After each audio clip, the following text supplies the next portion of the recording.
Dolly Parton said that she has asked Tennessee lawmakers to pull a bill calling for the erection of a statue of her on the state capitol grounds. I am honored and humbled by their intention, but I have asked the leaders of the state legislature to remove the bill from any and all consideration. Parton said on Twitter. She added, Given all that is going on in the world, I don't think putting me on a pedestal is appropriate at this time.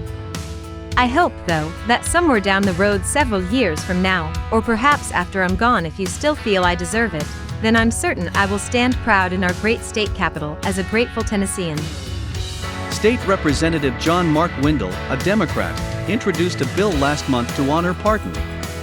He cited her contributions to the state and said that the statue would have been funded through private donations. Parton's philanthropy includes longtime efforts to improve childhood literacy and, more recently, a large donation to Vanderbilt University to develop a COVID-19 vaccine.